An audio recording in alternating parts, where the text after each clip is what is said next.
But no one can Okay. see, right? Sorry? Can you guys come see? Okay. Yes. So welcome.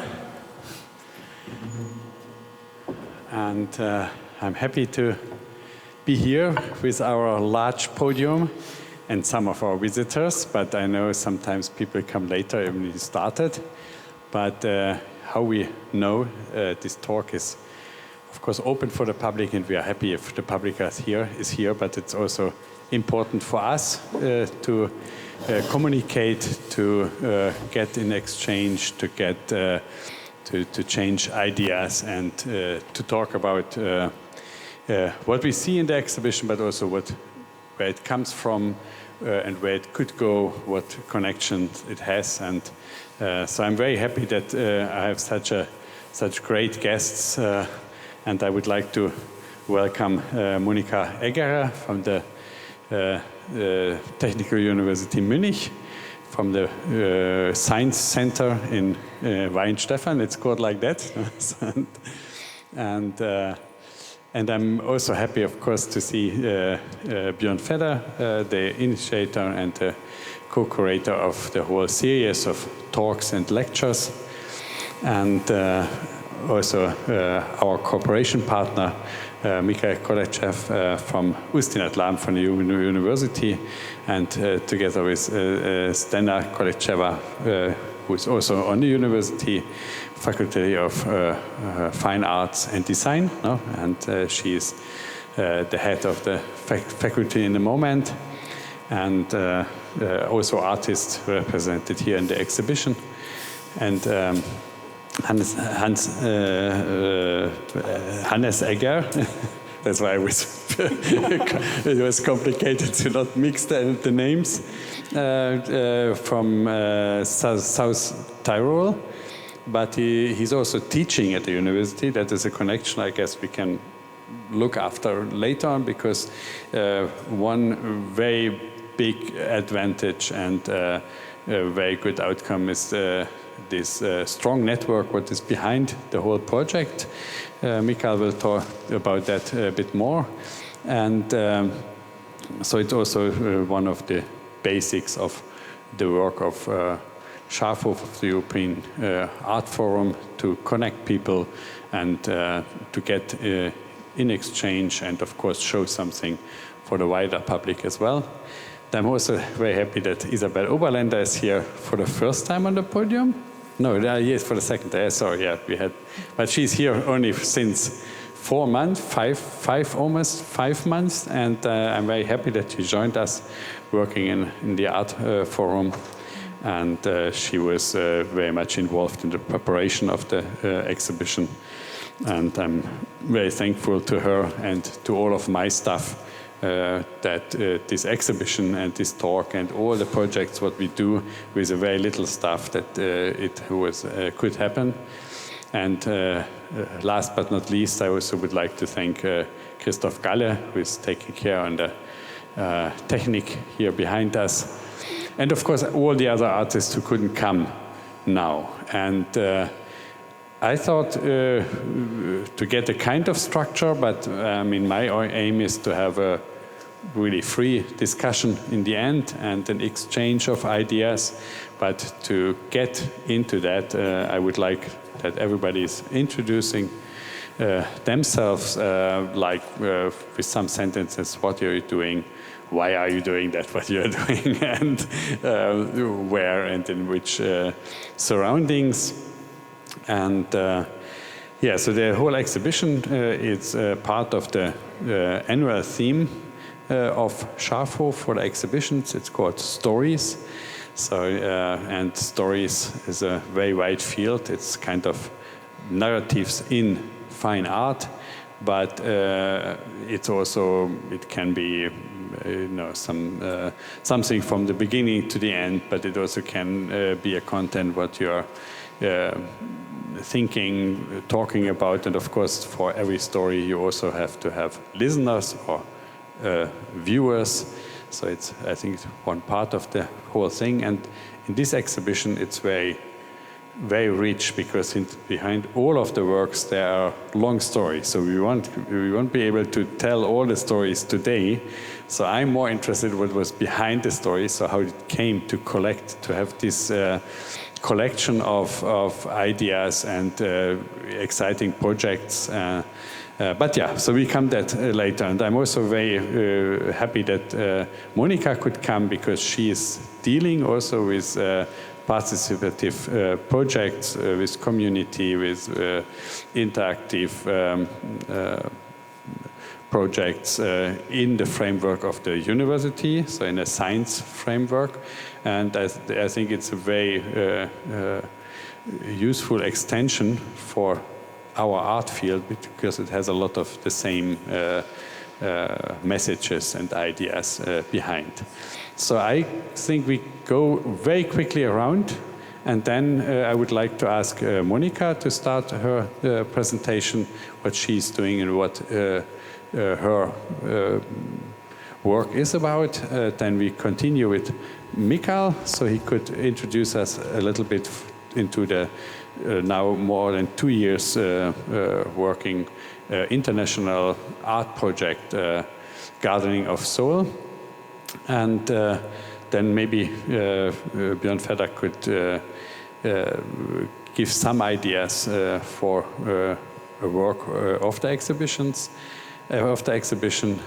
and then I will lead you through the discussion, and I try that everybody gets their time and to talk a bit about your perspective of the whole project. And then, yeah, of course, we would like to invite the public as well for questions. So we have a long time, a long schedule, and I would like to ask Björn to start with the introduction. Thank you very much. Thank you, Arch. My name is Björn Vedder. I'm here since 2013, and I initiated this program, which has basically 2 ideas.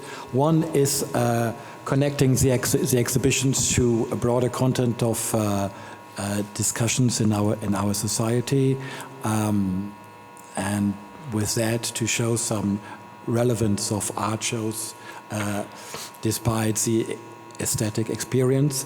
And the other aim is some sort of basic art history education for the audience. And if you have been here, you know that this is the way our talks are organized.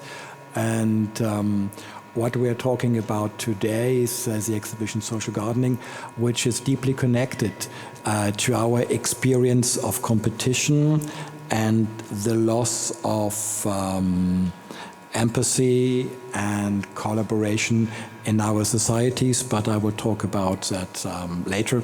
And thank you very much. Yes, hello. My name is Monika Egerer, and I'm a professor for urban productive ecosystems at the Technical University of Munich. I am originally from the United States, where I did my studies, and I'm an ecologist by training. And today I will present some of the research that we have been doing on urban gardening. So I'm excited to be here and looking forward to the discussion.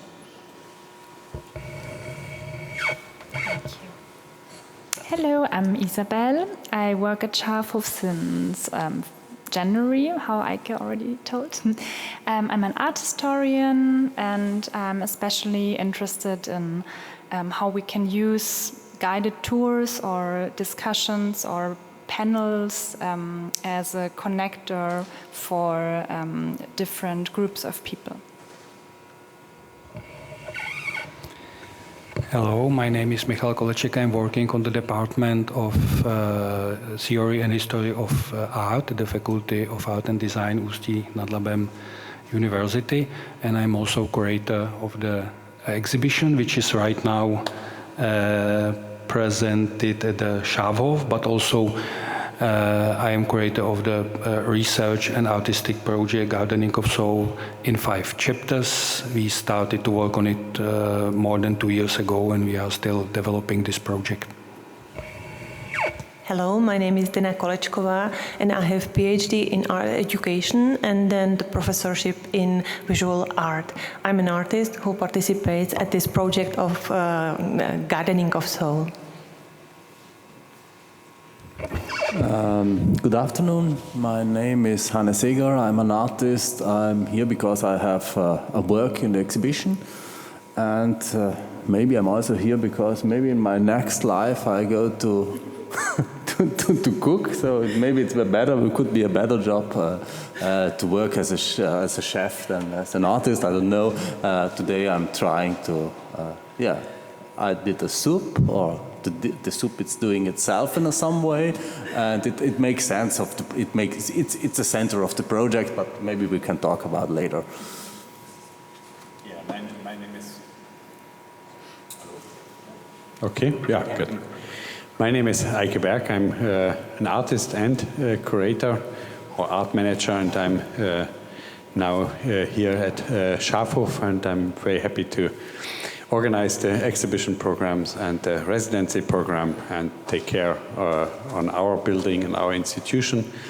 And I'm very happy that this exhibition, or in the cooperation with the Academy, with the University in Ústi at Labem, we could start an artist residency program as well, in an exchange what is not only concentrated on this one project, but will continue.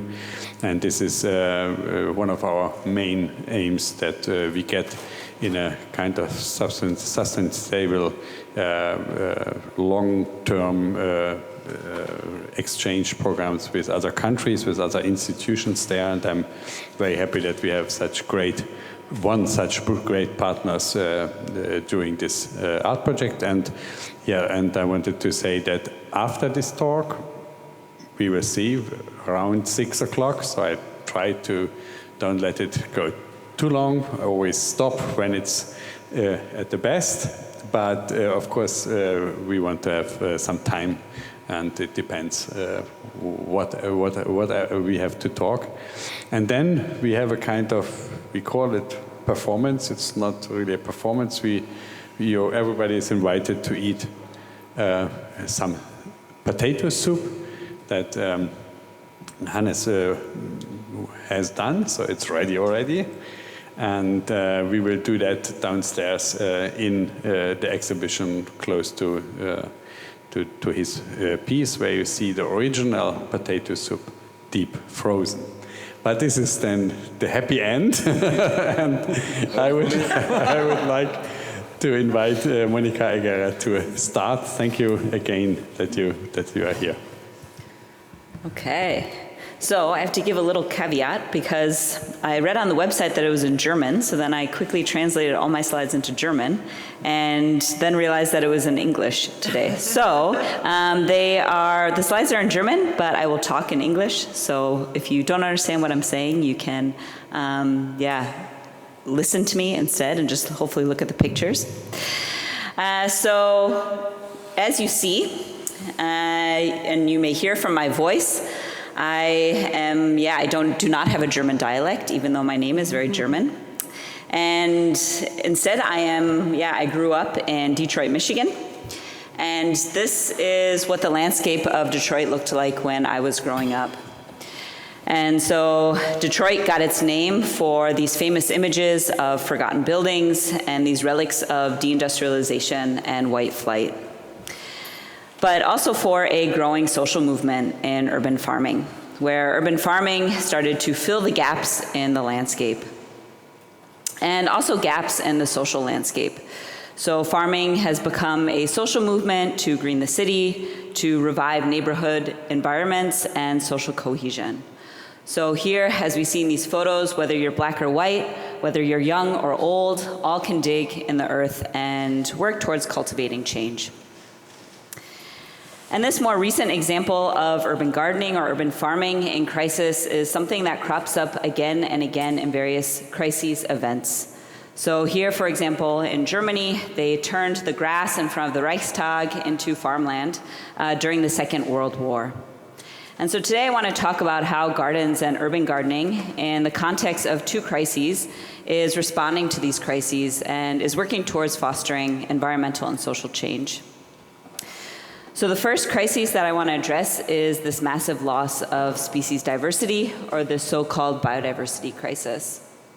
So we see across the world that we are observing a decline in species, and thus a threat to ecosystems, and our world is increasing. So across the world, also in Germany, we're seeing this decline of plant and animal species. The second crisis is the human experience of nature. And some scholars have termed this the extinction of experience. So more and more people, especially children, have less and less contact with nature, and a progressive alienation that is referred to as this loss of experience of nature. And so we see here that, less children in a matter of 10 years are, never experiencing going into the mountains, climbing trees, fishing, catching insects, or bird watching. And many children are spending less and less time outdoors each day or each week. And so the consequences of loss of interaction with nature are a deterioration of public health and well-being, the loss of emotional connection with nature, and the decline of pro-environmental attitudes and behaviors. And this may imply the cycle of alienation from nature that then influences the way that people want or are motivated to protect nature. And so we work in our research group in what we call urban productive ecosystems. This is actually a fancy name that the TOM gave to our Lehrstuhl or our chair, not myself. But I do actually really like this term. And we think about urban gardens as an example of these productive ecosystems. And gardens can, consist of many forms of horticultural activity, whether this is cultivating food, herbs, and flowers to consume or not consume them. And it's undertaken in very diverse social contexts, as well as spatial contexts. So whether it's from private properties to this community gardening, or in schoolyards or churchyards, etc. And today I want to briefly argue about how gardens are at this nexus of addressing various social crises and environmental crises, and sit basically at this, what we say in German, Schnittstelle. So one example of what we are focusing on in our research is thinking about urban gardens as a hotspot for wild bee diversity. So wild bees have gained a lot of attention in recent years because they are important for pollinating fruit crops or vegetable crops, and are just important for, pollinating wild crops and supporting natural processes in ecosystems. And we have, over 600 wild bee species in Germany. So many people just think of the Honigbiene, the honeybee, but this is not wild bee diversity. This is one domesticated species. And wild bee species are very diverse in their life histories and need different resources in an ecosystem to feed on, to nest, to lay their babies. And so urban habitats, or like urban gardens, need to provide these resources. So we work in 30 community gardens distributed across Berlin and Munich. So here's just an example of our gardens that we work in Munich, and an example of, you can look at our website and see these places that we're working. One of them is called Stadtacker, and that is close to Olympia Park. And so we visit these gardens every 4 to 6 weeks in the summer, and we observe which wild bee species are visiting flowers.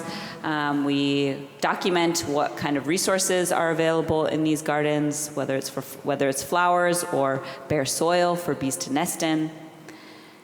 And what we found in the last 2 years is that there's about 800 plant taxa in these gardens, just through our random sampling of these gardens.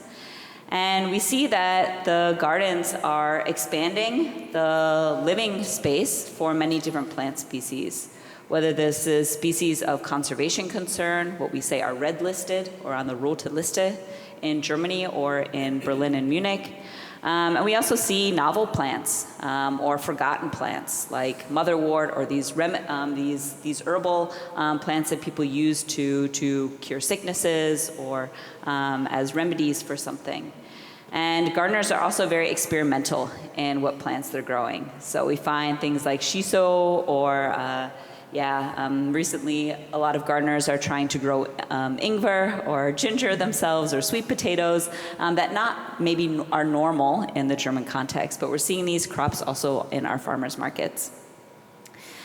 And alone in Berlin, we have also found over 100 wild bee species in 1 year. And recently, I think this has gone up to about 160 species of wild bees through another year of research.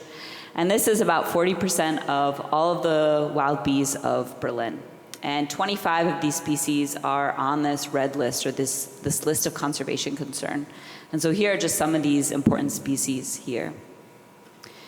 And so we see, not just in our research, but in many other studies across Germany and across the world, how urban gardens, and especially community gardens, can be very important for supporting plant diversity and animal diversity, especially of insects and wild bees. And so here's just some of these that I picked out from Leipzig or from other areas of Berlin or Dortmund. And when we ask ourselves what are the important drivers of this wild bee diversity, we see, at least in our studies, that the number of flowers is one of the most important drivers or triber of species of wild bees and of pollinators generally in these gardens. So here's just some graphs for you. I won't show too many graphs today. Here's just one of them that a PhD student in our group, Astrid Neumann, has recently calculated and sees these positive relationships between flower richness on the x-axis and these different pollinator diversity indices on the y-axis. And so now we are working in our project to think about, okay, we see that gardens can be important for supporting plant and animals in the city, and that these gardens can also be important for providing these food and nesting resources. And so now what we're doing is working with the gardeners themselves to discuss evidence-based interventions, what we call Maßnahmen, for Insektenschutz, or for insect conservation, for implementing then together with the gardeners. So here's just some picture of my colleague Ulrike discussing with gardeners our results and seeing what they would be interested in implementing. And then recently, last month, we worked with our collaborators at the Ökologische Bildungszentrum in Munich to implement a Benjeshecke. And this is a dead wood structure or living hedge that can be, very important for beetles and many other insects or small mammals that nest in this area, in these structures. Unfortunately, these are considered not as attractive, and we're already getting some negative resonance from neighbors and neighborhood residents that don't understand what is the importance of these structures. And this is where doing things together, communication, is really important, not just with the community gardeners, but with the neighborhoods. And so this is how we are moving our project out into the neighborhood, is we are starting to look for churchyards, schoolyards, and other areas in the neighborhood surrounding these community gardens where we can, test different conservation interventions in the gardens themselves, but then move those out into the neighborhood or the Quartier. And do this together with residents and many organizations around environmental education and neighborhood greening. And so what we're trying to do now is develop this catalog for different conservation interventions that are based on our results in our research. So here's another example where we found that wild bee species are supported by the number of plants in the gardens and also by the amount of dead wood. Dead wood is also something that we know is really important for biodiversity in cities, but also in forests, but we like to clean it up because we think it's ugly. But actually just letting it lay and decay and provide still resources for insects and mammals and reptiles is really important. So here's just some of these different quartiers or neighborhoods that we're working now in Munich, and we will start to bring out these different interventions, whether it's a flower meadow or a deadwood structure or a stone wall or sand, or balcony greening, and we're going to be starting to do this across the city. So maybe for those of you that are living or working or visiting Munich and in these areas, you'll start to see some of these different interventions. And so we see that gardens can be important for biodiversity, and now I just want to touch about how to how gardens can also not just be important for biodiversity and we play this active role in it, but we also benefit from this as well. And interacting with nature, interacting with plants and animals in these spaces can be sometimes a lifesaver for us during a crisis. And the COVID pandemic was an excellent experiment where we saw these interactions play out. And so the pandemic, we asked ourselves two questions during this time as an international research team: is what is important to gardeners about, or what benefits are gardeners getting during this time from gardening, and what does this say about the value of gardens? And so we distributed a global survey with our colleagues from Berlin, from Australia, and also from the United States. And just to show the distribution of those that participated in this survey across Germany, we had a spectrum of people, and I think about 80% of these people that took the survey were living in cities. And we found that gardening was valued by a majority for the connection to nature. So over 89% of people said that this was important or very important during this time. For stress release and for relaxation was very important, and also for food nourishment or outdoor activity. We also found that people are spending more time doing gardening activity during this time, and are also planting more and hoping to produce more. So over a majority of the respondents are saying this. And when we think about these different dimensions of human health and well-being, we can refer to this global Millennium Ecosystem Service Assessment. So this is something that was published in 2005 and really has laid the groundwork for different initiatives around understanding and supporting nature's contribution to people, and at least giving research traction and conservation traction to put a value on ecosystems. And so we see here that biodiversity can feed into these different dimensions of our well-being. So whether this is social relationships, the freedom of choice and action, as well as security. And so with this in mind, I just want to report and reflect on some of these open-ended questions that we got from gardeners during this time, because I think that these qualitative answers give value to the garden, give gardening value in relation to these dimensions of health and well-being. So sorry, these are again in German, but people said that Selbstversorgung, or like self-sufficiency, became more recognized of the importance of gardening for self-sufficiency. That this became a Freiraum als Gesundheitsraum, so that this was a place where it was a health place for them to move freely. It was also where people could easily reduce stress and relax, and learning from nature and just slowing down as an individual. It also helped to bring people down to earth. So I like this, like, hat mir geholfen, mich zu erden. This is something that we should never underestimate in such a crazy day like our world today, or like such a world today. Now I'm speaking Denglish, not making sense.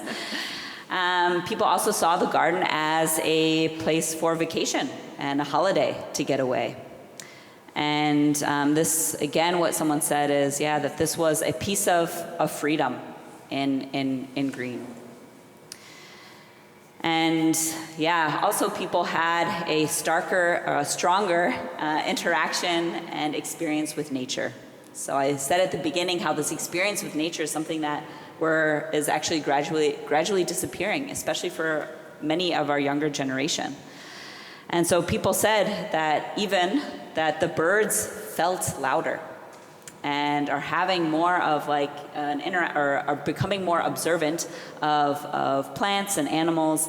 And what we may then see is that this awareness and that this heightened experience and interaction with nature can have a transformational potential. At least I would argue this. And that we may get this positive feedback into biodiversity and biodiversity conservation.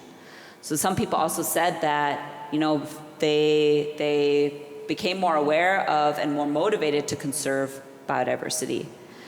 So here's just one example that I always use, and so if you've heard a talk with me before, I've probably used it before. But yeah, someone said when everything is in question, also getting away and maybe going to Greece or to Italy or wherever, people see the garden differently.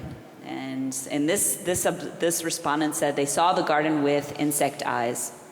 And they realized that the butterflies and the bees didn't really have that much from their garden.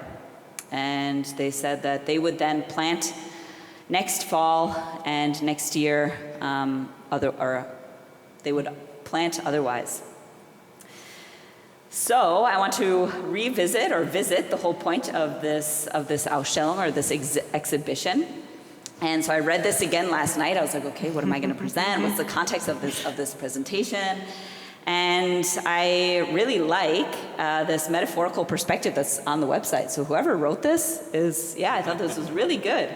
So the gardening of soul focuses on the theme of gardening, which is metaphorically understood as an activity of shaping, sharing, and simultaneously using spaces and environments. So the artworks shown, and maybe what my talk is also about, is the response to specific conditions of certain places and the needs of local communities. And so we see that we can, through gardening, awaken a broader social interest in marginalized areas or communities, and gardening can embody this caring and shared social responsibility. And so I'm really excited to be here today because I think that this idea of gardening in crisis gets at this gardening of soul purpose. And so what we see is that gardening is an effective strategy for outdoor stress relief, as well as providing food and security in times of uncertainty. So whether this was, on the field, on the lawn of the Reichstag during war, but also in people's backyards during the Corona pandemic. And also what we see in Detroit, where agriculture is being integrated into city plans and policies. And of course, we really need this in our dense and growing cities.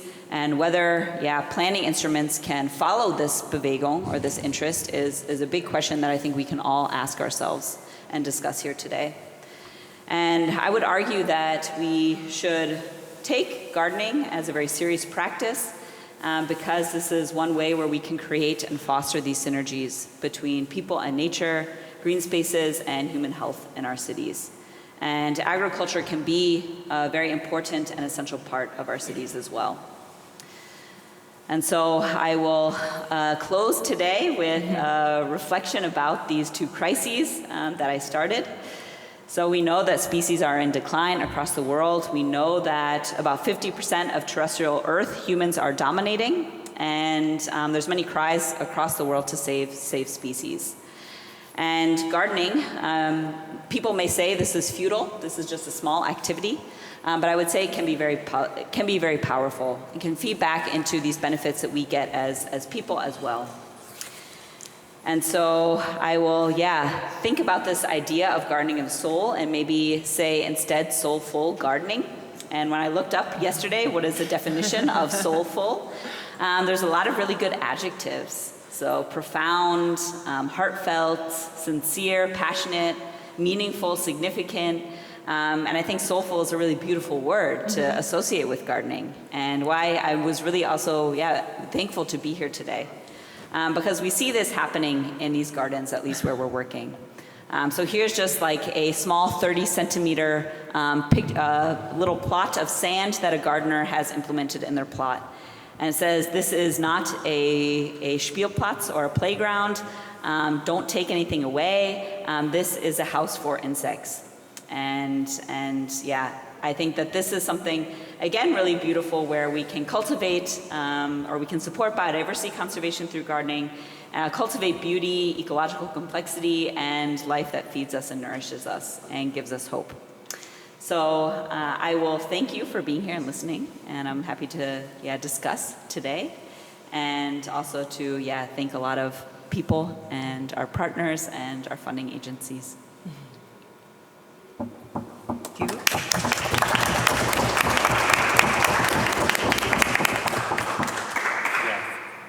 Thank you very much that you gave us this overview on your activities and even connected it to our project. And I'm very happy that this clever guy is sitting here who wrote the text, Michal, and I'm looking forward to connect this from the scientific, the real gardening to art projects where the idea of gardening is, of course, you see it on a lot of the works here. It has sometimes to do something with the garden, with green, but it's also very much working with the association and used as a metaphor. And so like, for example, here with this kind of Zen garden we have made by Finnbogi Pettersson from Iceland.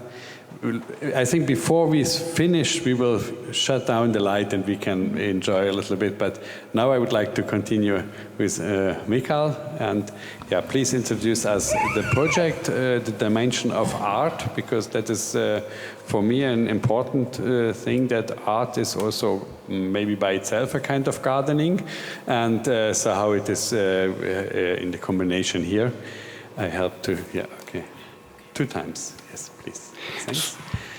Yeah, great that you are here, and also later on in the exhibition, you can ask Michal, you can of course ask the artists. We come to the 2 project more in detail later on, because they can tell a lot about it. But maybe now, so like how did it come, the idea, and how did you find all these projects? And of course, all the projects we couldn't show here because they were really in public space with neighborhood, with communities. Thank you. Thank you, Eike. Maybe I would like to start with a very short introduction why we decided to follow a topic of gardening in the culture and especially visual art field. And I would like to mention at least 4 motivations which led us to follow this topic. First one is historical, because Ústi nad Labem, where the university is located and also House of Arts is operated, was a historical called as a Bohemian garden. It has a long tradition of so-called cultural landscape developed by man, but with respect to the nature, with respect to the local conditions. And this history, which was connected with the environmental developing, which led this region to the so-called Bohemian garden atmosphere, was dramatically interrupted by industrialization, which came at the very beginning of 19th century. And because Ústi nad Labem region is deeply connected with the coal, with the mining and industries which are somehow connected to the mining. So it means that it was a dramatical change connected also with the change of the land, because in Ústi nad Labem region we have mostly so-called open casts, which really dramatically changed not just the structure of society, but also really the structure of the land. In some works which are presented in the exhibition, you can see the reflection of those processes. So it means it was a historical motivation, but on the other hand, this motivation is somehow in nowadays very, I would say, active or relevant, because all of us, we know that we are at the end of industrial era. The mining, for example, in our region, the mining is slowly disappearing because of a lot of changes within the society, not just economical reasons, but also environmental reasons and so on. So we are right now on the beginning of creation of new development and maybe reconstruction of the whole region, which is also connected with the changes which are going on within the process of recultivation of the open coal mines. And one of the artists invited to the exhibition, when we try to show him how the open casts area looks like, he mentioned that it is some kind of monumental gardening in the normal size of land works which were done as a process of industrialization, but now they continue as a process of recultivation. So it was one of the very important topics why we decided to work on the gardening, because of dramatic changes which are going right now on in our region. The second motivation was coming, of course, from the field of visual arts, because gardening is one of the participatory and performative strategies which you can really find in the contemporary art scene around the world. So it means that we are also interested how those strategies of gardening can be adapted to the artistic processes. Then another motivation was connected to the participatory potential of gardening, because garden in symbolic way is always somehow connected with cooperation. It is cooperation between man and nature. It is connected with the cooperation between the producer and people which are ready to buy the products. It has also the historical cultural context. And from this point of view, we were trying to find the artistic positions. We were trying to find artists which are working with these strategies and looking for partners. And the fourth motivation was again a local one, because we implemented or we invited to participate on the project 4 NGO organizations working in Ústi nad Labem, focusing on different kind of communities. We selected social excluded communities, but also we selected Ukraine community coming to Ústi nad Labem after the beginning of war in Ukraine, and also a community of elderly people from Alzheimer Center in Ústi nad Labem. And the last one, educational activities, so the elementary school of art. So it means that we created some projects in cooperation between us and institution, artists invited to create a new works of art, and particular communities and institutions which are dealing with those communities. So it was the motivation we had, and also we, from the very beginning, decided that we should follow the topic of the garden in different social and cultural contexts. So from the very beginning, we were looking for the partners from different cultural, cultural and social areas. So we invited artists and institutions to participate from South Africa, Hong Kong, Iceland, United States, and of course Europe. And it was clear from the very beginning that the topic of garden for each of them means something completely different, because of different natural conditions, different cultural history, and so on. So it was for us really very interesting to cooperate with the artists from different continents, in fact, and to see how they interpret the topic of the garden in given conditions when where they are working. And just a few words about the structure of the project. So we invited 9 partner institutions to participate on the project. Schaafhof is one of them.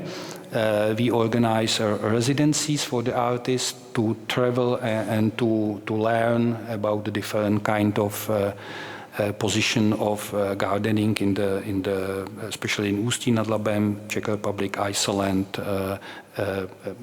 also Split in Croatia or Schaafhof.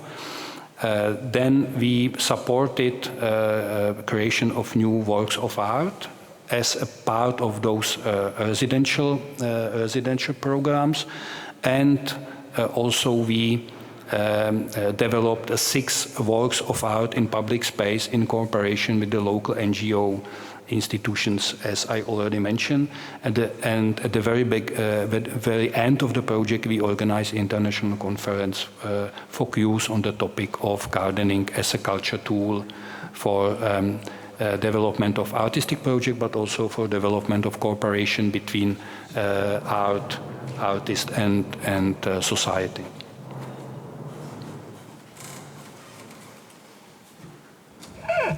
Thank you very much. Maybe before we go ahead, maybe you could describe, I don't know, I hope everything is clear, for example, examples for the projects in public space, because I remember it was very important for you that something in the local community was happen, and that is also an interesting connection to Björn's topic, because he wanted to talk about the project of Robert Vlasak. Mm-hmm. So, but maybe you can also give an overview. So, what was happened really in the town? So, during these 2 years, and what was like, for example, Zdena's work is not ready yet, so it will be installed later. So, there's a lot of things that are going on, but they are probably ready projects as well. Each artwork developed in the public space had a very different story. First of all, as you mentioned, behind each work of art presented in this exhibition is a story. I think both artists can later on present the stories which are behind their artworks.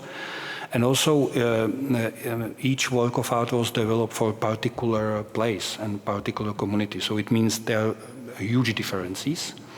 But which was the main strategy we had? We developed a project in public space for 2 years. So it means that we started with artistic research. We put together artists and representatives of the communities we were working with.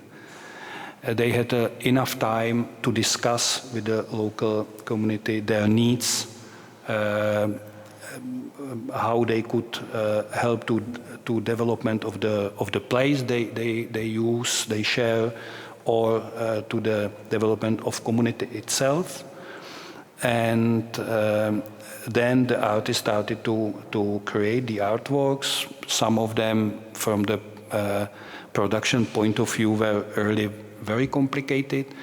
And at the last phase of the project, we created a lot of workshops with the representatives of communities as a part of the process of creating and installing of the artworks.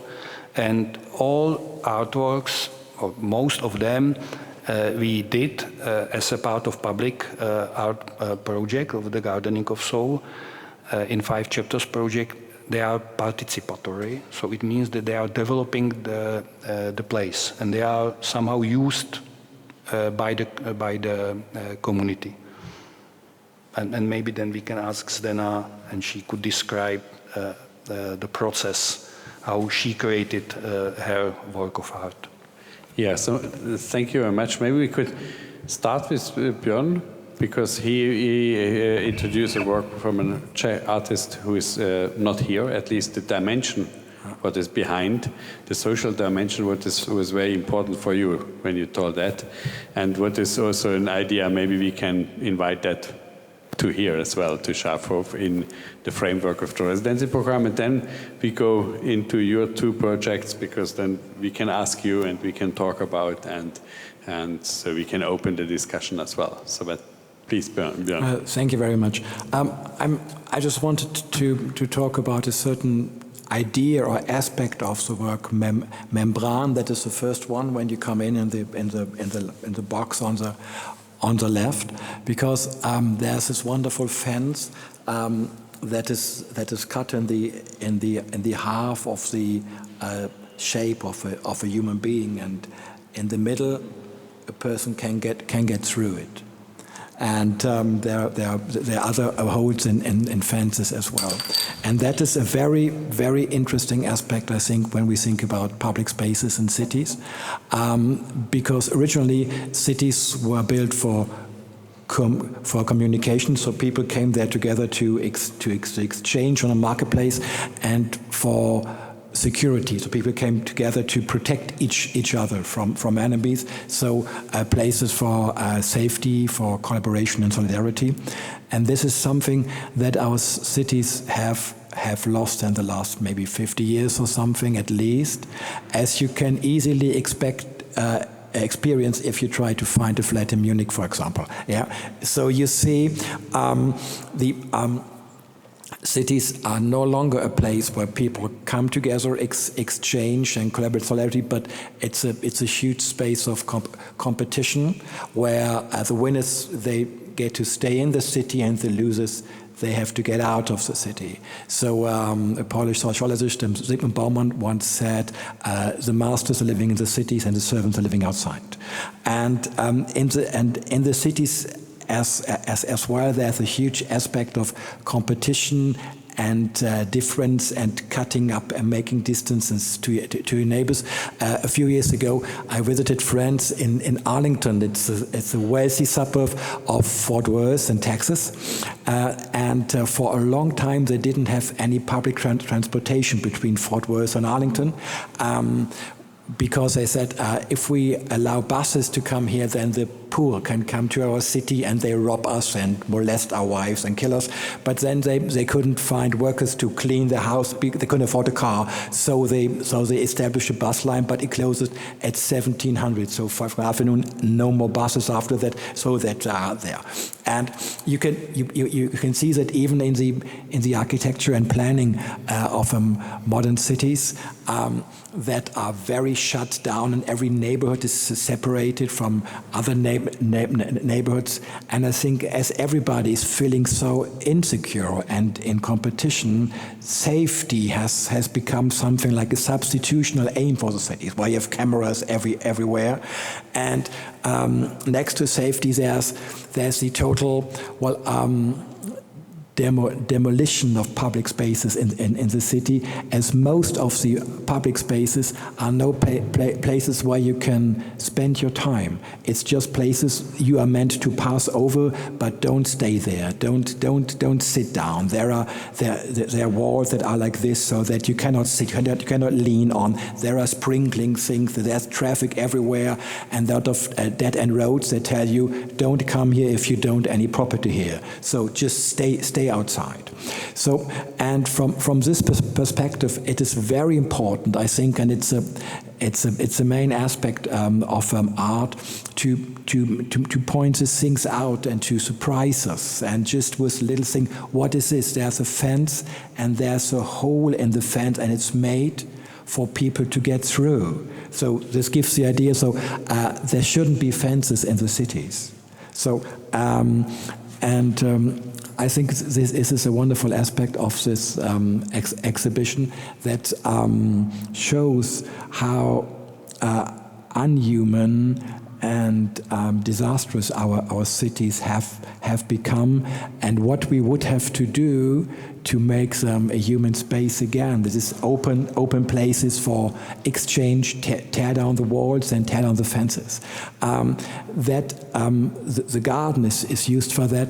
I think is a very brilliant idea, because historically gardens were places for the withdrawal of society. So if you think about the first garden culture, the first thing that comes to my mind is here Epicurean garden is 300 years before Christ, you know. Alexander the Great, he was dead, and he gave his reign to his sons, the Diadochen, and this was the end of Attic democracy. So no more need to come to the marketplace and discuss social matters, but people went to withdraw from society. And there's the Epicurean philosophy, a concentration to human needs and gardening, like apples and cheese, and something came in an academia that was in a garden, and later the Romans said this is some sort of hedonism, as people only cared about themselves and not about society. This is why the Roman Stoicists hated Epicure, and this goes on as throughout the ages. If you think about the wonderful novel Bouvard et Pécuchet from Flaubert, which by the end of the 19th century, there are two guys who want to accumulate all the wisdom of the world, but of course they cannot do it, and in the end they go back to the garden. Il faut cultiver notre jardin. They say it's a quote of an old Voltaire piece. And even Germany, if you think about the Schrebergarten, yeah, with the place for the withdrawal of society, and a place where the Prussian logic of military education and binding people and making them stiff and fit as a machine tool was applied to gardening. So if we now could transform our cities into gardens that are places for exchange without walls and without hierarchy, this would be a wonderful place, a wonderful possibility to transform our society. Thank you very much.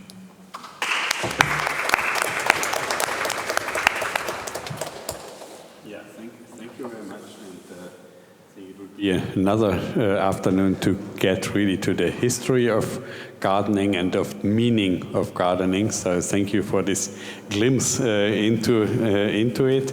And actually it's a very nice visual metaphor, this work, that you have these fences, what is practical and try to be a barrier, and then you have the hole to get through in the form of a human. So I think it's you don't need to even talk about it, but you can already feel it. But so it's a very nice image of for this way of thinking. Yeah, so then I think we could continue with some of the works, and I'm happy that Zdena is here because yeah, so the same, we wanted to bring one of the objects of Robert to show this one, what is in the fence, what looks very nice as an object as well. So like the big fence with the human entry. So this was also a kind of almost like a toy. You get, if you see it itself, you get playground element. Yeah. And but they already built it in, so we couldn't get it. It was in the exhibition in Ústi at Labem. It was still there. So the same way, we can't show the final result of your work, but we see all the background collection of ideas. And yeah, please to tell us what is behind and how will it look like. Thank you, Eike. It's my pleasure that I can present you the project, its development, and I'm really glad that right now we are in the phases of harvesting, as we say, because in about 2 weeks my project will be finally realized and the sculpture will be moved, transported to the place. To the garden or to the yard of elementary art school in city of Most. At the beginning, I would like to say a few words about the history of this place, which is really particular, ridiculous, unbelievable. City of Most, Bruggs, was founded in about 13th century and became very soon one of the most important towns of medieval Czech Bohemian kingdom. It was mostly settled by German population, which lasted until 1945 year. Then, after the Second World War, the German population was exploited, and let's say if we would compare the populations in several North Bohemian cities, it is about 70%, which we are talking about. And altogether it is about 2.5 million of people who disappeared then. And from this time, there is still a big social gap because immediately after the Second World War, a hard chapter of heavy industrialization came, and the original population in the social structures, how we considered that it should be, never was reconstructed after the Second World War. And until now, the region suffers for that. We still feel such kinds of gaps in comparison with other regions. I told to my colleagues yesterday that right now there is new comparison of living standard in different regions in whole Czech Republic based on health situation, educational background, length of life. And we, as the whole North Bohemian region, belongs to the worst regions in the whole Republic. I was focused on educational institution, as I mentioned before, which is particular. It's elementary school, but for people, for pupils who are talented and want have some aspiration to create something which we might, somehow unsure in the field of visual art, creativity, art education. What happened in Most, and should be said as well, after the Second World War, and after this long historical development of the town, in about 1960s, it was discovered that there is a huge amount of brown coal exactly under the core of the medieval town. And that time government decided to destroy whole town because of coal production and to survive only one building, Most Church, medieval church which was very valuable. Usually, if there is such a decision, the building is somehow deconstructed and then reconstructed at other place. But in this particular example, the church itself was cut, the whole building. It was put on rails and moved in about 1 kilometer or 700-800 meters far. Then the town itself was demolished and the new one was built 2 kilometers far. The whole city in modernistic way, brutalist architecture, concrete blocks of flats, which replaced not only the places for living, but let's say the whole social structures, which never were such natural and used by the local population as the original ones. And these pupils, which I cooperated with, were grown in this area, in these blocks of flats. And for them, each impulse from outside is important, and we wanted to be focused on this generation who, in the whole population of the town, which has the problems which I mentioned before, tried to search for their better future. So I made a kind of story of a trip for them to the very, very past, to tertiary times when the coal wasn't coal, but huge swamp where at the locality where the former and the new most then later on will appear in far, far future. In the swamps, they were trees, they were plants, which converted into the coal in next times, in the next periods. So I went with kids through some collections where were some traces of these original plants. We were searching for these geological sources. Then we wanted to make work based on them as traces of past times. And from these original wood, these original plants, we created the process of, let's say, change, metamorphosis of the former plant into the coal. And then I applied the same principle of metaphor also in the story of the town itself, that the old town was metamorphosed to new one. And then we tried to somehow ensure it in between past and some development or changes for the future. So we did several workshops which were based on this, let's say, story which was behind. And right now I am creating a sculpture which will consist of 2 blocks of concrete, because the whole new town is based on concrete. But for me, the concrete can be used also in a very creative way. And I mixed up the coal with the concrete, and this black pastry-like mixture will create a motif on this arc dedicated to City of Most.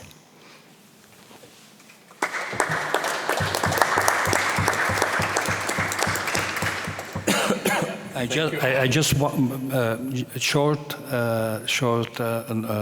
note. The city of Most, the old one, destroyed, had 35,000 inhabitants. It is one of the biggest replacement of the population of people, because you can imagine it's similar size as Freising, and the whole town disappeared. And they moved 35,000 people to another town which was built 2.5 kilometers and dig a coal. So they vanished the cultural history just because of the coal. And now on the place of the former historical town of Most is just lake. Because when they finished the mining, they flooded. Yeah, so it's actually, you described very nicely another artwork as well, what we see downstairs when you come in, the big areas with the coal by Stephen Hobbs and Markus Neustädter, who are living in South Africa, and now Markus Neustädter lives in Vienna. But yeah, so it shows, everybody knows, it shows the floor of the church, and it shows the shape of the lake. But Björn. I just had a question. Did one ever calculate how many energy was needed to move, destroy, and build the new city? How much energy did you get out of the coal that you... Maybe just very short answer. The new mosque was created for 100,000 inhabitants. So the communist regime, they expected that it will grow because of industrialization. In fact, now in the new mosque is about 50,000. So it means that this experiment it shrunk. It would not work simply. And of course now, because of the end of the mining era, by the way, this week, one of the biggest mining company announced that they are finishing it because of economical reasons. They are not able to sell the coal. It's too expensive to dig it and to sell it. No profit. So they just stopped. So it means that in front of this city and in front of this region, there are really huge questions about the future, how to transform the whole area, not just as a land, but also socially and economically, how to transform it, because the industrialization is really at the very last phase, and unfortunately the government has no plan how to work with this fact? I think it's also a problem that not only the people moved, but the whole structure, the social structure, got disturbed, and that is one of the biggest problems, because if everybody would have got a big villa with garden, and maybe it would work, and they would be happy. But when I remember well, it's a kind of block of flats. City of Moss is the third worst place regarding quality of life in Czech Republic. So this is the answer. But maybe if you were asking about the calculation of incomes and outcomes, in 1960s they were made several plans what to do with this particular place full of coal. One idea was that only the church will stay at the column, yes, and the rest of soil will be digged out. Beautiful. Yes. And then will be a cap. If they would have asked artists, maybe they could have done that. It seems so. But then, why they didn't realize it? But we would like to dig the coal, so there is no reason to leave a part of the coal there just because of the church. Yeah, we will come back to this discussion actually when we open up a bit, because we have still two parts. I would like to ask Hannes to talk about his work, but also as a quite long historical story and a very hard social and human perspective as well. Then I would like to ask Isabel to tell us a little bit how our visitors reacted, and how is it when we try to explain the exhibition to our visitors. And because we got very good reviews, so very good reactions, so people were really interested. I wasn't expected that much, because it's you need time and you need openness to really get into the single art pieces. It's not just a wow visual effect. But so maybe Isabel, you can tell a little bit later then about this, and then we have this connection to you, to all of you, to the public, and then we can a little bit talk about whatever we would like mostly. But yeah, so Debbie, please tell us, because it sounds funny. You cook soup and we can eat it. It's great. So there's a special form of art, like how is it, cuisine art or whatever. So eat-able art, but it's not the only and maybe not the most important aspect. So please. You're completely, thank you for having me. So you're completely right, yeah. And also before you said maybe it's a performance or it's not a performance. So for me, it's in this sense a performance. That's not. I'm not a performer in this, because I prepared the soup, but I think the performance is the moment when people, together or not, eat it and they have to digest it, because I think this is the body work of this work. So I think it's for me this digestion is the most important part of it, because it's an actualization. So this project I did from 2014 till 2018 as a commemoration for the World War First. And so obviously it started years ago, so before the starting of the project. And my question was a little bit, if you imagine, how can I say it? So the soil or the ground is collecting history. So when we are looking for history, we find it under our feet in different layers. And I was asking, okay, we have, of course, on the world we have a lot of battlefields and a lot of shitty things happened everywhere.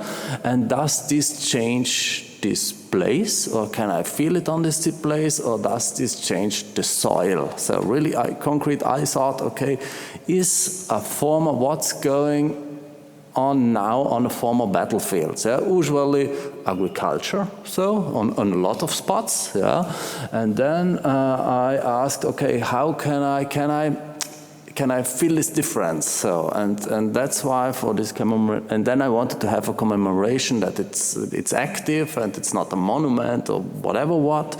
And of course I'm from South Tyrol, and I think for whole Middle Europe, this World War First, it's really an important point in history. So this is really a changing point. So, and I think, or I often in talking with people, it's also a moment that for a lot of people is still here in the stomach in some way.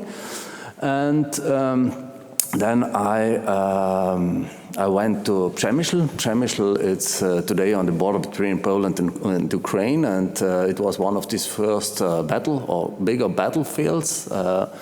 And I extracted there 9 or 10 tons of soil, and with a truck, it was a field, yeah, and with digging machines, yeah, I took this material, and obviously in this material I found a lot of metal, yeah, also a lot of, not a lot, I found a bottom of an uniform, and so there happened something. And I brought this material, this soil, to South Tyrol in a former fortress, Franzensfässer, when you cross the Brenner on the left side, yeah, because it's not the case, because this was the spot where this first soldier, they started in August 1914, they were collected there. So this was the starting point for the trains. And there I built up a little field, a little potato field. My choice was to grow potatoes because they are growing in the soil. They are really connected with the soil, and it's also like this digging in history, or digging in this dark soil, or in this dirty in some way, and also digging or harvesting or digging for potatoes is a little bit for me like looking for treasure. So they have really they have this yellow color, and and there I cultivated these potatoes, or this field with potatoes, for 5 years, and in the autumn the harvest.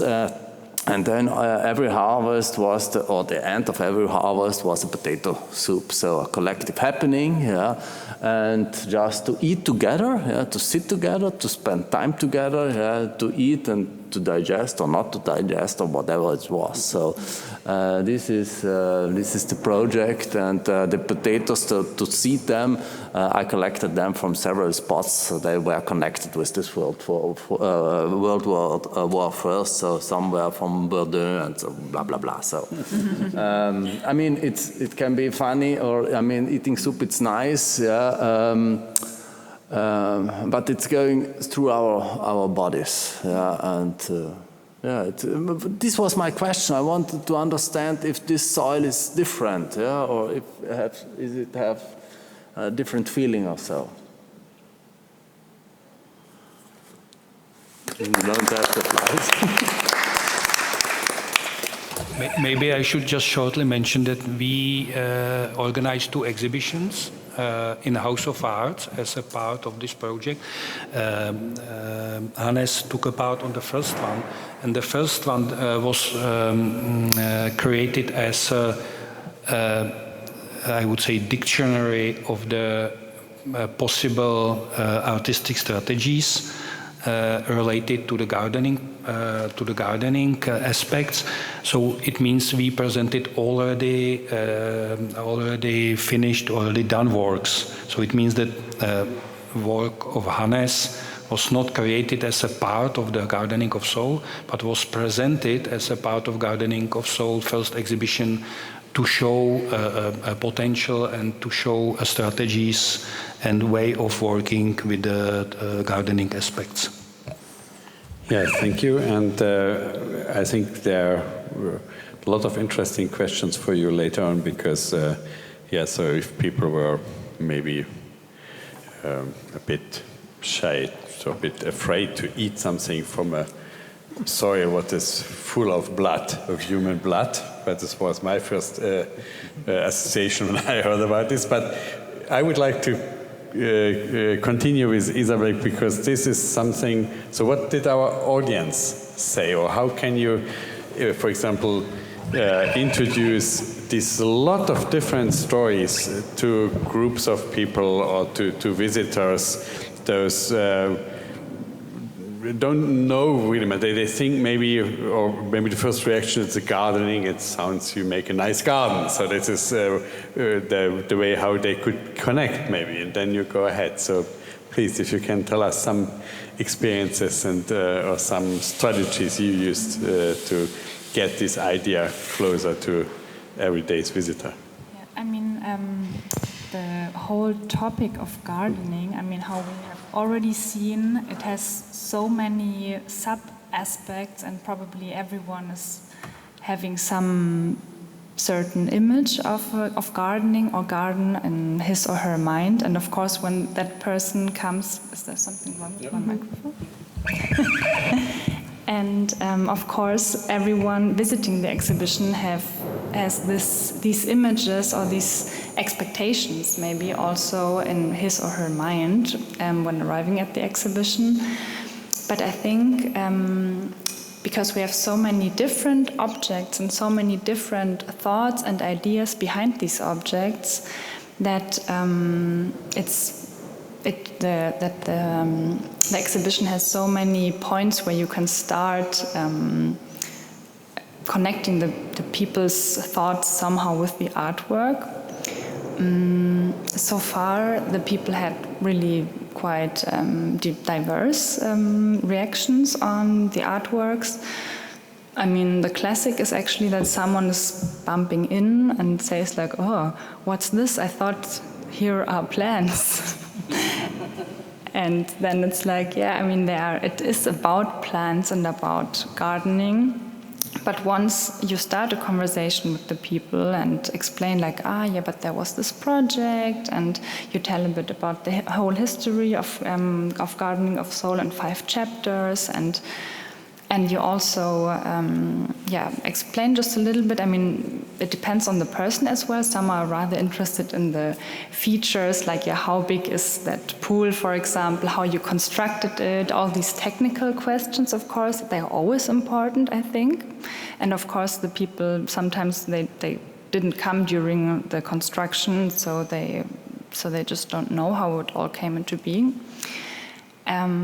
But sometimes the people also start telling like, yeah, but I've seen also something that was connected to, for example, with Hannes, with your work, some people mentioned that, I'm not sure if you have heard of that, but there's, I think, a Japanese scientist who told about the memory of water.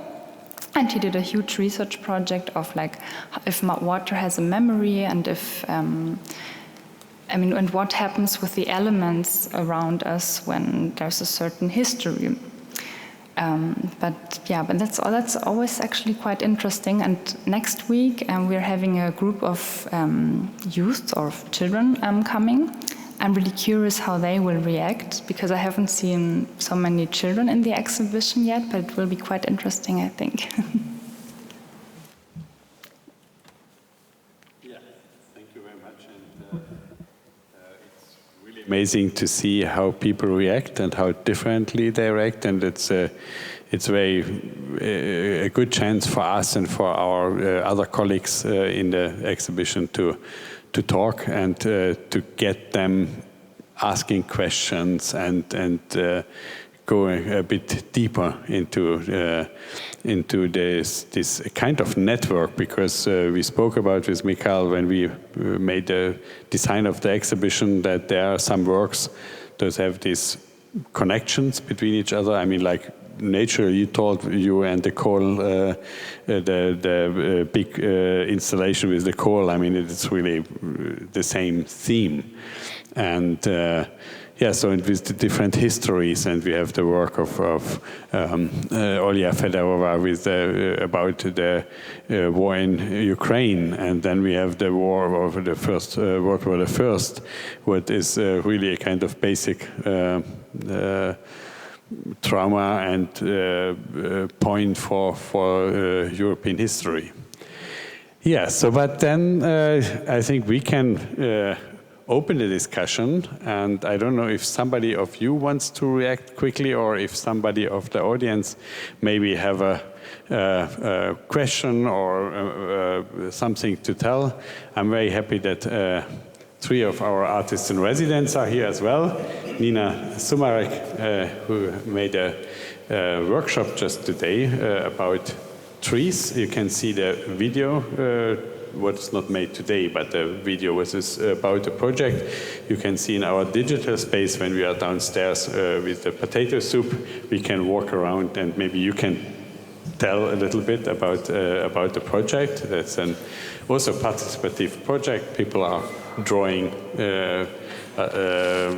trees and they get into a kind of digital surrounding. And I'm also happy that David Biro and Christina Barik from Hungary, they are here. So you know that we have our program with talks with the artists, presentations, and so on. That was already happened for our participations in the springtime, but they will show something again next year in the big exhibition. Yeah, I'm happy that you came here to join us. But please, somebody, some question, some remark for the talk what we had before. Please use the microphone because we record it, so we can. Thank you very much. I was invited by Isabel, and I'm very, very happy because the workshop was amazing. The interpretation of nature and the combination with human being and coming back to nature is just like talking to my soul, because I'm living in Schwabing, in München. It's horrible. It's crowded, it's full. It's exactly what you were talking about, Björn. An English garden is like a festival. It has nothing to do with nature. And so what I wanted to say is that I'm very interested in the topic you presented, because I educated father as a sustainability manager, so I know a little bit about biodiversity and stuff, so it was very interesting. And I love what your target is, the combination of art and nature, and with a main target to improve the health of human beings. Because I found out that within the last, especially since the pandemic, in the city center of Munich, they are ignoring, they are aggressive, they are sick, they are not healthy anymore, and it feels like living under robotics. And this is making me crazy. So I was very happy to get to know Isabel by accident 2 days ago in the English Garden and another exhibition, because this is a lovely place. And it was just wonderful to get to know Nina, which is an amazing artist, because she's transferring the understanding of art and nature in a special way. And it was a lot of fun. So I'm very thankful to be here. Thank you very much. Thank you. Thank you. So, yeah, I think it was a great combination with the workshop. We would have put it in the program, we would have known before, but the residence program is always living and moving, and so we were happy that we could organize the workshop still in the framework of the exhibition. But of course, it was by chance as well that you are so open and to do this kind of work. So, who is next? I really like the idea of the performance by digesting, because normally, every artist wants to give the audience something to digest with this show, and you do it literally. And the great thing is, it doesn't stop at the museum, right? So I go home and I digest, and even tomorrow morning when I go to the bathroom, maybe this will be the finishing of my performance, and it's a very interesting aspect because the focus of the artwork is not in what you want to do, but how I experience or digest. So we as an audience, we can finish your work. It's very open and very beautiful. Thank you very much. Thank you. I mean, I would discuss that a little bit because it's for sure it's a part of the project and it sounds good. It sounds provocative, you know. But I think this kind of art and eating, for me, the aspect is much bigger. That most you eat together. At least you are in contact with the artists for the food. But it was meant to be at the exhibition opening. But Hannes was not had no time for that, and it is now it's meant to be that we go there together and we eat together. I think so. This kind of common action for me, it's much stronger than the digestion you do alone at home. It's part, but you can, of course, it depends from each part to which one is the more important part.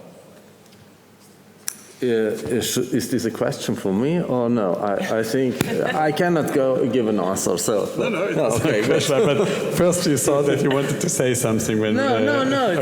So I mean that artworks can be open and there are different interpretations, and I think this is really important to have different layers on a work. So. Of course, yeah, but it's your one or this kind, what is performance or what is almost participative, is that there's the communication. So we probably will talk about, even if you are together with your family on the table and even if you hate each other, but you will say, oh, this tastes good, or that, you know, how did you do it? So there's a kind of communication what brings you together, and this is, for me, an important part. But Björn, so you wanted to say. Yep, I don't know if your artwork is finished, but because I think, have you ever thought about collecting what comes out of our digestion to cultivate new soil and potatoes? This would be a circle where we could come together and, you know, go on. Yeah, of course I thought about, but I stopped because I had the feeling that for me it's finishing there. So I have done my job. I had the feeling. So the platform is created, and then for me it was finished. So or maybe in another way I got my answers. So for me it's always every project is interesting till a certain point, and when I get my answers, it's not so interesting anymore for me. And I also think that it would change the whole meaning of the work. So work has also only 100% attention. So if you make a higher attention to the process after eating, then you lose the attention of the thing, of the origin of the work. And I think the origin is quite important, and that is connected to the history. So I think these aspects you would lose if you would concentrate on something else. And that's why I think it's coming. For me, it's more the dead bodies, and then you are eating as a living body. So maybe I'm a friend of happy end, but it's circular. Yeah, of course. I mean, soil in some way it's always that. So that's the normal thing on life. So it's a circular thinking in this way. Yeah. So, there's this novel by a Polish writer. He's called Stepan Dwadoch, and it's called Drach in German. I don't know the Polish title, and it's about First and Second World War in Poland, narrated from the perspective of the soil, where the people are dying, the blood is sinking in. And Dwadoch says he chose this perspective because everybody has his own history, but the point where individual histories come together is where they bleed into the soil and the soil collects it. For me, in the project, the most critical point for me, and I'm still today I'm not so sure if I have done the right thing. So to go there in a place, it's the first time that I have been there, to go there with these big machines and to take the soil. So this was for me a really brutal, I had really bad feelings in this moment. It was a really brutal movement or act. Maybe you also can talk a little bit in this last the half an hour or quarter an hour about the reaction of the people around. That is what you spoke about as well, that gardening or what we talked about now is we think in connection with the neighborhood, with the people. For them this area is means something, so that they live there, so they depend on it. So I don't know how it was, because it's really like you stole their heart, no? I had a little bit this feeling, yeah, but on another way, obviously it's not true, because I asked there, okay, and they said, okay, give me a little bit of money and take it, I don't care, yeah. But what was a little bit difficult for me was to find a farmer, yeah, also for communication problems and so, and but in the end it worked. Maybe it was more my. I mean, we are moving as a humans. We are moving so many things around the world that, I mean, 9 tons. It's not a problem in this sense. Yeah. But I had really a strange feeling. Also, going through these fields and touching the soil, and I mean, it's also about imagination. You know, it's a platform. It's a screen. It's a flat screen. So soil can, and then you can start to imagine or reconstruct history. And history, in some sense, it's always fiction. So it's always a fictional thing that. No, but I only saw to negative reaction, because also I guess it is very important that they saw that they got attention to the history and to themselves, because they are,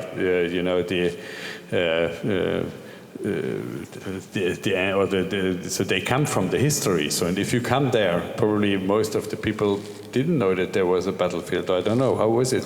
How did you get in? And then they came, and then they were looking at you. What is this crazy guy doing? What is a good effect with art anyway? Because art makes you kind of free to do all crazy stuffs if you don't hurt somebody else. But so it can start something. So maybe it's a bit with gardening. Maybe Monika can talk about later that as well, about your experience when you got into the communication with the neighborhood or with the people who are affected. So how was it in Poland?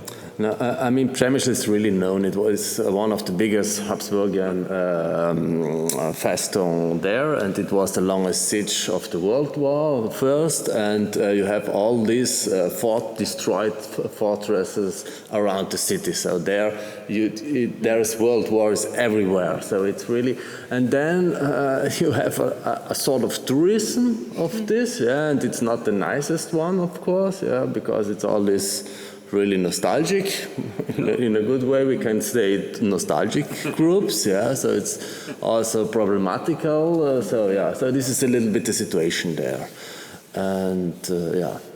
So what did the people, to the inhabitants say, or did you get really much in contact with them? Not so much, because they were farmers and the communication was really difficult. So, but I was also thinking, because at a certain point I decided, okay, I want to have the soil from this spot there, yeah. And then I started to think, okay, with who I can talk about or who can give me a hand, yeah. And I didn't want to call in the Rathaus directly, because if they say no, then this is the end of the project.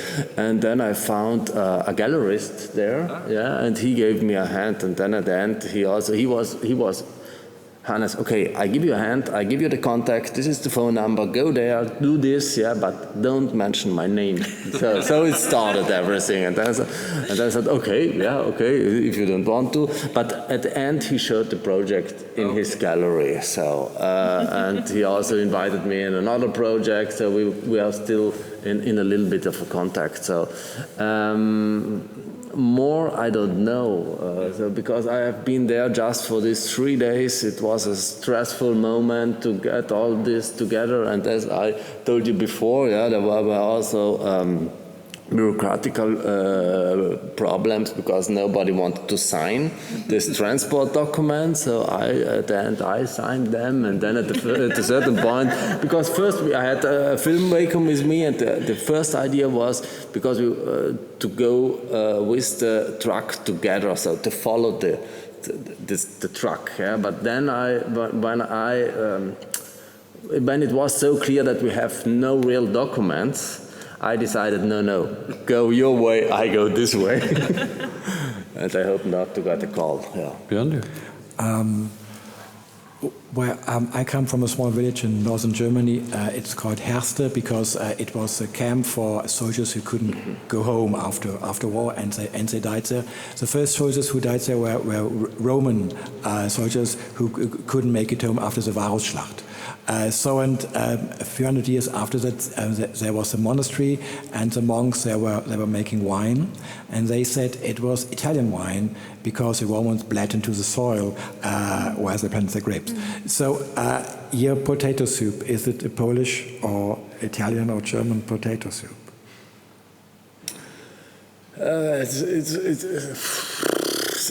You know. I'm not so really happy with these territorial ideas. So, I mean, it's a way of thinking from the 19th century, and I think it really makes no sense. It was an invention to hold together people or to create groups, to have nations. It's nothing else than a group. And also, yeah, that's the problem I have with deciding what could it be or not. So, yeah. And we still have what somebody talked before. It's a lot about imagination. So the potatoes are fresh. Actually, they are not from whatever old times. And yeah, there are different types. No? So it's a potato soup, and you have it in the head. Okay. What makes the difference? There's a little bit. We thought that we didn't tell that because if somebody is getting ill. So, no, okay. Okay.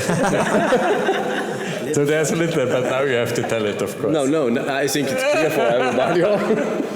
But so maybe, Monika, if you could tell, what is your experience with these people around the gardens? Or because you thought you tried to also get them involved, no? When I understood well. Yeah, so I mean, can you take a microphone, please? Take this one too. Right. So I think it's interesting to use this word territorial because this is how people feel about their neighborhoods as well. So, I mean, many people and also scientists, we like to categorize land uses. And so, yeah, you see these zones of where certain activities may be allowed, whether this is the city of Munich or Detroit or wherever in the world. And many people associate, you know, the dog park with this type of use and activity and do not necessarily want changes to the parks and surroundings or, that may then influence their use of these spaces. So we have been trying to think about, or expanding this gardening activity beyond the gardening gate to the surrounding neighborhood, and engage neighborhood residents in the process. And some people are very interested and very, feel motivated to change the greenery in their surroundings. But then there's also folks that really do not want these activities. And this is what we say in environmental psychology or in landscape ecology, not in my backyard, or NIMBYism. And we see this especially in Engelschalking, Bogenhausen in Munich, which is an incredibly wealthy neighborhood where many people have their own private gardens. and you think this will not affect your land prices to have, like, I think that this is some worries, or the worry about the aesthetic landscape of the neighborhood and how this may, I don't know, influence their experience walking their dogs, or it may influence their house prices, I don't know. So we have now started to develop a survey where we will be asking, using intercept surveys of neighborhood residents, what's their acceptance, what is their perceptions around biodiversity conservation in the city of Munich, and what degrees of messiness are they willing to accept in their neighborhoods. So I don't necessarily have like quantitative or any studies yet. This will be then the result of work this summer. But right now, I think the biggest conflict is in some of these more wealthier neighborhoods where we get a lot of this like not in my backyard attitude about greenery. Where in other neighborhoods that we're working, like Giesing, people are guerrilla gardening. They're taking active role in gardening the strips of the sidewalk that they have do not have ownership over, but want to change the landscape in which they live. And Michael, maybe you can also tell us a bit about the reaction, because this was more in the not wealthy neighborhoods where you did the art project. So how did people react then? First of all, I would like to go back to the concept of the exhibition, or to the concept of the artworks, because you can find a very different kind of artistic strategies. Some of artworks were created really as a process of gardening, so it means cooperation with community and growing something. Most of them were created in the public space, and then I can explain maybe the reaction of communities which were participating on it.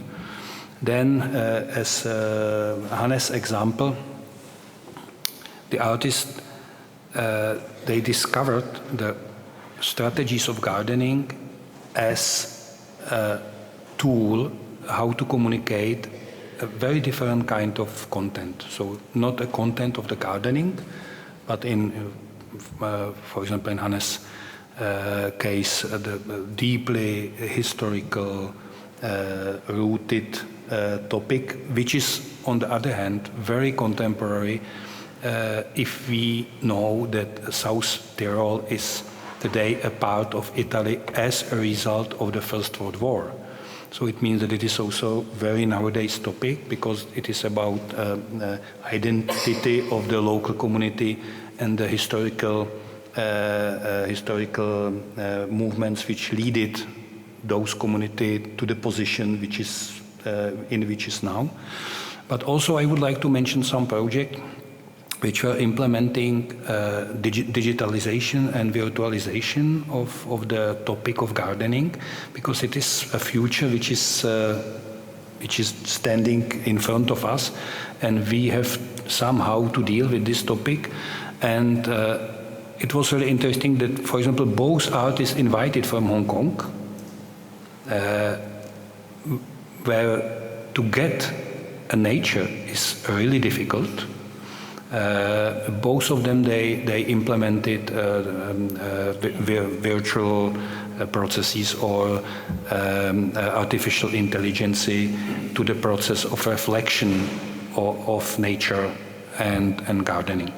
So I think it is an answer on your question, where are the plans? Of course, there are some, but most of them, they were not created for the gallery, for the exhibition, but they were created as a part of the public art projects and then presented at the gallery as images or videos, whatever. And regarding reaction of the community, all projects in public space, except one, were created in cooperation with the community. So it means that community participated in the process of implementation of the artwork. So then reaction was mostly positive, because the members of the community, they had influence on the development of the project. They could participate, they could say their own wishes, how the artworks could be developed.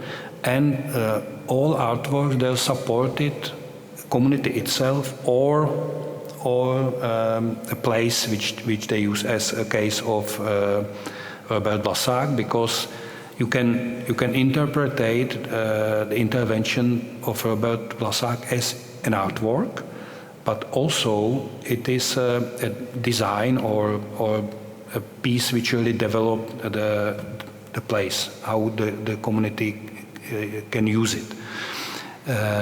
Because, for example, a piece of Robert Blassac, he replaced, in fact, illegal entrances, which were repeatedly done by the community to get in. So it means real holes in the fence. He replaced them to the aesthetically function, from the point of the function and symbolical point of view, by his artwork. So it means that the people wanted to get in, even before he created his art piece, in, simply because the seat of people in need organization, which is surrounded by the fence, is the most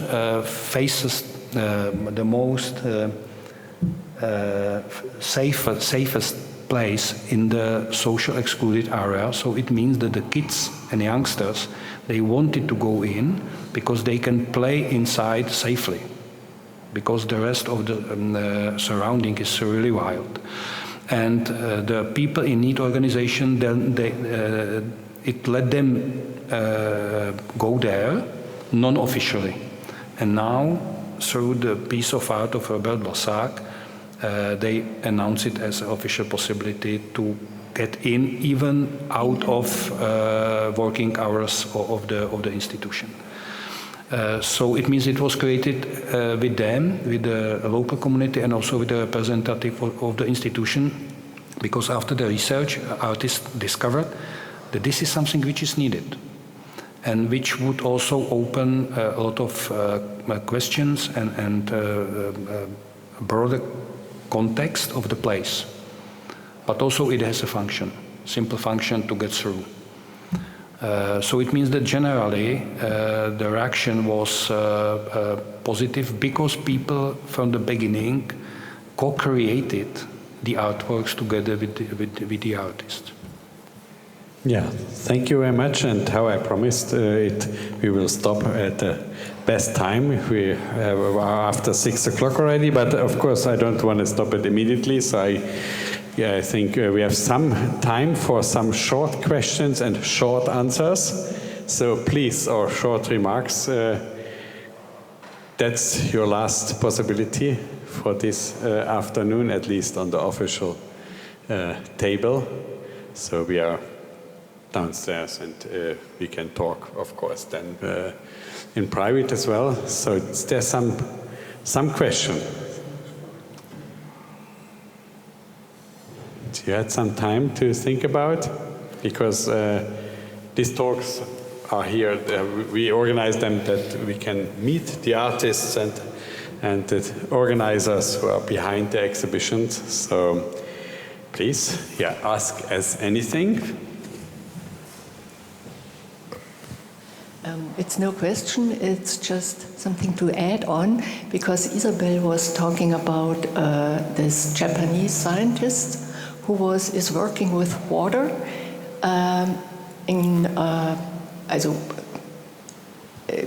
concerning the soil.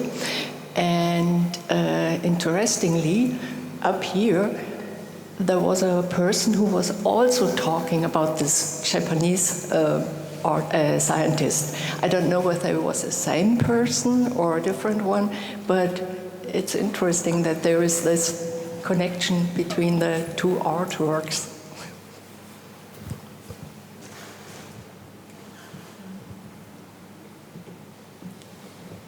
So? Nobody? Okay, you are hungry, I know, I understand. You are hungry, and but we still didn't finish totally. No, so, look, I always, after. I was I think art and to bring the soul in gardens and stuff, and all we talked about, I think the challenge is, for me, it is impossible if you cannot reduce the population, because there are too many people. And so is it the solution that we have to go in the surroundings, as you said, with the gardenings around big cities and stuff? Or do you think it's possible to get this calmness and soul back with gardens and urban stuff, urban gardens back? What do you think about it? Do you think it's possible? Because you cannot say they are only allowed 150 people and then you have to go out. You know what I mean? Thank you. I mean, I think, I would say that we need both, right? We need gardens in the city, but we also need gardens on the outskirts, and they will have different purposes. So, I'm always asked this question about land sparing or land sharing, and whether we densify our cities and move all of the recreation, et cetera, nature conservation to the outskirts, or do we do land sharing, where we try to create a compromise where we integrate both. And I would say more on the land sharing, because we need nearby green spaces. We also saw that during Corona, whether it's like these ideas of pocket parks, et cetera, or urban gardens and community gardens that are maybe small, but can be very powerful in the number of people that they support these cultural services for. They can also, if they're structurally complex, not to get too ecological or whatever, but can provide like cooling benefits and can provide habitat. So I don't really want to put these at a dichotomy. I think that we need mixed landscapes in the city, and this enhances the quality of life. And it's also a question about future architecture for cities and so on. So we have to think in that way. So maybe another last short question and short answer? No, so then I would like to ask you to make your last words for this afternoon, just a closing, what you wanted to tell but you couldn't say because it didn't fit in the discussion or whatever. So some short closing words. So maybe we can start with you again, Björn. Okay, so maybe this goes back to your question. I think we should really use the gardening and the artistic transformation of open spaces to destroy our cities as they are. And as you said, people are afraid that the gardens messy up the neighborhoods and drop the prices. This would be a really good effect, to take back the cities. So let's destroy our cities.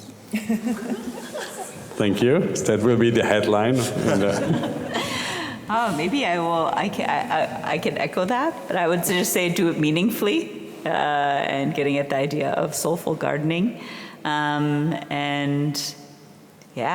I think creating multifunctional spaces in cities and destroying them the way that they are. I don't know, now I have to also digest that. So thank you.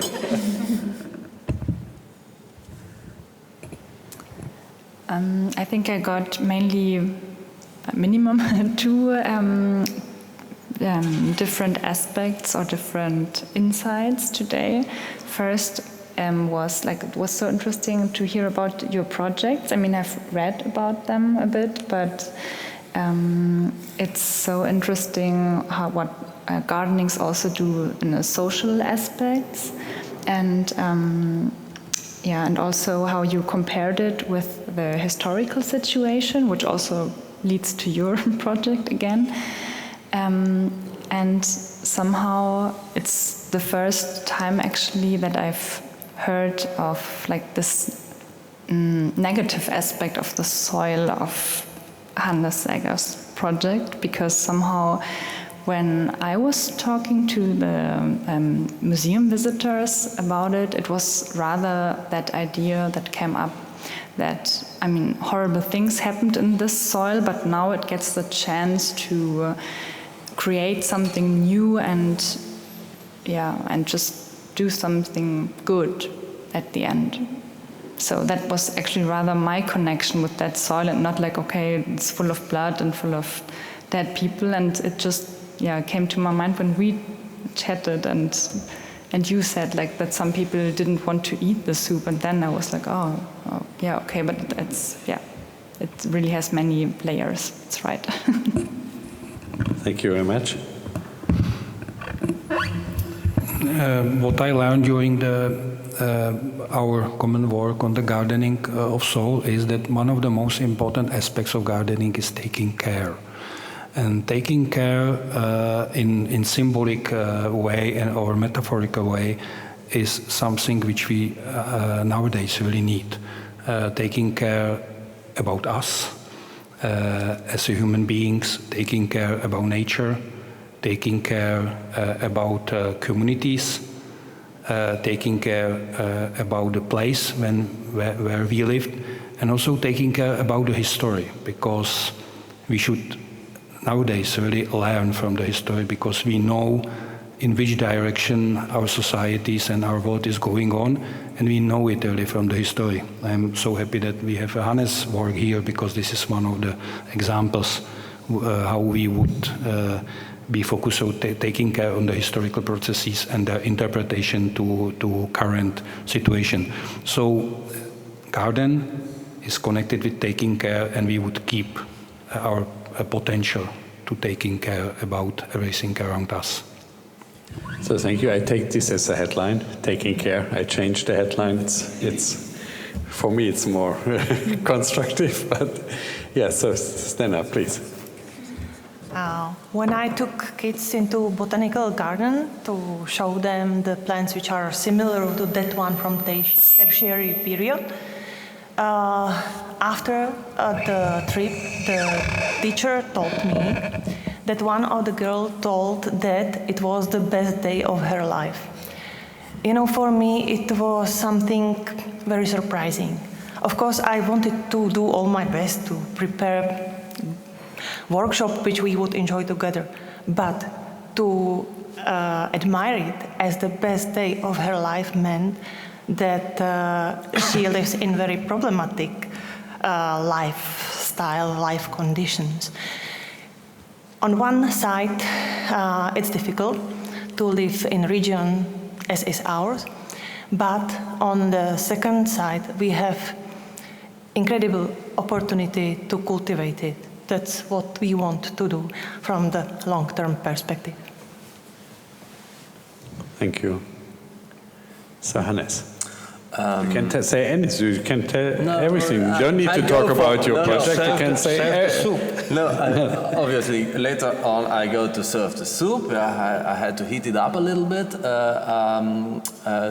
I can to you. So in the First World War, they collected the bodies. So you can find maybe a finger, but no, not real. The whole body is there. So kidding.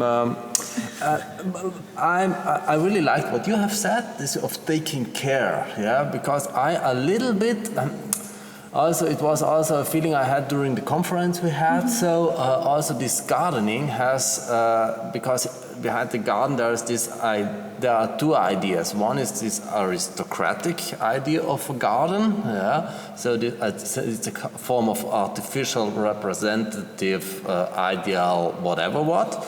And then obviously is this farmer idea, and the farmer is the guy who is taking care of a certain piece of land. So it's not nomadic. So, and in this moment, a farmer is carrying the land, or a gardener, but it takes time, and that's why in case this person could fight also for this territory. So also this, it's a territorial idea in some way there. That's why I really liked now this, to open it, and I think the whole project is really open. So it's maybe it's a symbol. So this garden, it's a symbol of, I think, this taking care, what you said.